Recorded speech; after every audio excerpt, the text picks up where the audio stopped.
Hello friends, स्वागत है आपका मेरे यूट्यूब चैनल ओलिस कॉल स्टोरी में।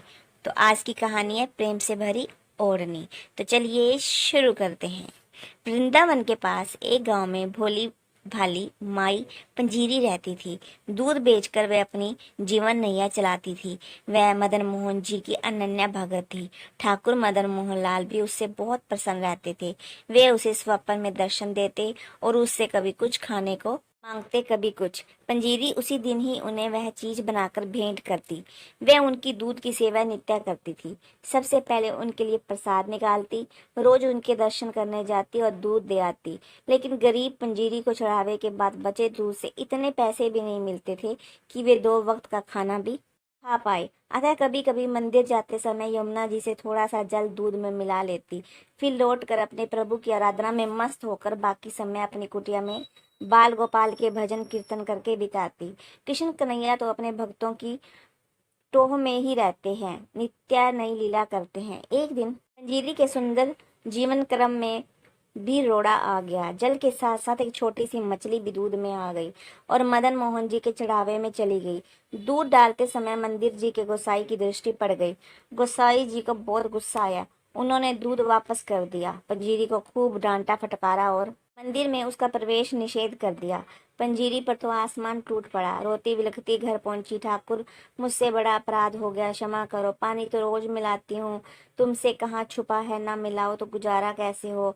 और उस बेचारी मछली का भी क्या दोष, उस पर तो तुम्हारी कृपा हुई तो तुम्हारे पास तक पहुंची। लेकिन प्रभु, तुमने तो आज तक कोई आपत्ति नहीं की, प्रेम से दूध पीते रहे। फिर ये गोसाई कौन होता है मुझे रोकने वाला? और मुझे ज्यादा दुख इसलिए है कि तुम्हारे मंदिर के गोसाई ने मुझे इतनी खरी खोटी सुनाई और तुम कुछ नहीं बोले।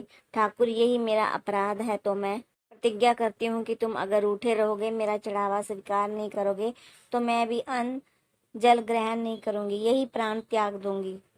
भूखी प्यासी रोते रोते शाम हो गई। तभी पंजीरी के कानों में एक मधुर कंठ सुनाई दिया, माई ओ माई। उठी तो दरवाजे पर देखा कि सुदर्शन चक्कर थका हारा सा एक चोर कुटिया में झांक रहा है। कौन हो बेटा? मैया ब्रिजवासी ही हूँ, मदन मोहन के दर्शन करने आया हूँ। बड़ी भूख लगी है, कुछ खाने का मिल जाए तो तुम्हारा बड़ा आभारी रहूंगा। पंजीरी के शरीर में ममता की लहर दौड़ गई। कोई पूछने की बात है बेटा, घर तुम्हारा है। ना जाने तुम कौन हो जिसने आते ही मुझ पर ऐसा जादू बिखेर दिया है। बड़ी दूर से आए हो क्या? क्या खाओगे? अभी जल्दी से बना दूंगी। अरे मैया, इस समय क्या रसोई बनाऊंगी, थोड़ा सा दूध दे दो, वही पीकर सो जाऊंगा। दूध की बात सुनते ही पंजीरी की आंखें डबडबा गई। फिर उसने अपने आप को संभालते हुए बोली, बेटा दूध तो है पर सवेरे का है, जरा ठहरो, अभी गैया को सहलाकर थोड़ा ताजा दूध दूह लेती हूँ। अरे नहीं मैया, उसमें समय लगेगा, सवेरे का भूखा प्यासा हूँ। दूध का नाम लेकर तूने मुझे अधीर बना दी है। अरे वही सुबह का दे दो, तुम बाद में धोती धोती रहना। डबडबाई आंखों से बोली, थोड़ा पानी मिला हुआ दूध है। अरे मैया, तुम मुझे भूखा मारोगी क्या? जल्दी से दूध छान कर दे दो, वरना मैं यहीं प्राण त्याग दूंगा। पंजीरी को बड़ा आश्चर्य हुआ कि ये बालक कैसी बातें कर रहा है। दौड़ी दौड़ी गई और झटपट दूध दे दिया। दूध पीकर बालक का चेहरा खिल उठा। मैया, कितना स्वादिष्ट दूध है। तू तो यूं ही न जाने क्या क्या बहाने बना रही थी, अब तो मेरी आंखों में नींद भर आई है। अब मैं सो रहा हूँ। इतना कहकर वह वहीं सो गया। पंजीरी को फुर्सत हो गई तो दिन भर की थकान, दुख और उपसाद ने फिर उसे घेर लिया। जाड़े के दिन थे, भूखे पेट उसकी आंखों में नींद कहाँ से आती। जाड़ा बढ़ने लगा तो अपनी ओढ़नी बालक को उड़ा दी। दूसरे प्रहर जो आंख लगी कि ठाकुर श्री मदन मोहन लाल जी को सम्मुख खड़ा पाया। ठाकुर जी बोले, मैया, मुझे भूखा मारेगी क्या? गोसाई की बात का बुरा मानकर उठ गई। खुद पेट में अन्न का एक दाना तक न डाला और मुझे दूध पीने को कह रही है। मैंने तो आज तेरे घर आकर दूध पी लिया, अब भी अपना व्रत तोड़कर कुछ खा पी ले और देख, मैं रोज तेरे दूध की प्रतीक्षा में व्याकुल रहता हूँ। मुझे उसी से तृप्ति मिलती है। अपना नियम कभी मत तोड़ना। गोसाई भी अब तेरे को कुछ नहीं कहेंगे। दूध में पानी मिलाती हो तो क्या हुआ, उससे तो दूध जल्दी हजम हो जाता है। अब उठो और भोजन करो। पंजीरी हड़बड़ा कर उठी। देखा कि बालक तो कुटिया में कहीं नहीं था। सचमुच लाला ही कुटिया में पधारे थे। पंजीरी का रोम रोम हर्षोल्लास का सागर बन गया। झटपट 2 टिक्कर बनाए और मदन मोहन को भोग लगाकर आनंद पूर्वक खाने लगी। उसकी आंखों में अश्रुधारा बह रही थी। थोड़ी देर में सवेरा हो गया। पंजीरी ने देखा कि ठाकुर जी उसकी ओढ़नी ले गए हैं और अपना पीताम्बर कुटिया में ही छोड़ गए हैं।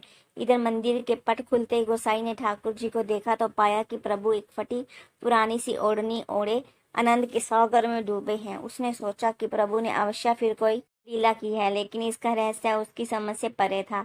लीला उद्घाटन के लिए पंजीरी दूध और ठाकुर जी का पीताम्बर लेकर मंदिर के द्वार पर पहुंची और बोली, गुसाई जी देखो तो लाला को पीताम्बर मेरे घर छोड़ आए और मेरी फटी ओढ़नी ले आए। कल सवेरे आपने मुझे भगा दिया था, लेकिन भूखा प्यासा मेरा लाला दूध के लिए मेरी कुटिया पर आ गया। गोसाई जी पंजीरी के सामने बैठ गए। भक्त और भगवान के बीच मैंने क्या कर डाला? भक्ति बंधन को ठेस पहुंचाकर मैंने कितना बड़ा अपराध कर डाला। माई मुझे क्षमा कर दो। पंजीरी बोले, गुसाई जी देखो तुमने लाला की चतुराई, पीताम्बर मेरी कुटिया में जानबूझकर छोड़ दिया और मेरी फटी चिथड़ी ओढ़नी उठा लाए। भक्तों के सम्मान की रक्षा करना तो इनकी पुरानी आदत है। ठाकुर धीरे धीरे मुस्कुरा रहे थे। अरे मैया, तू क्या जाने कि तेरे प्रेम से भरी ओढ़नी ओढ़ने में जो सुख है वो पीताम्बर में कहाँ। राधे राधे। कहानी पसंद आई हो तो कहानी को लाइक, चैनल को सब्सक्राइब कीजिए।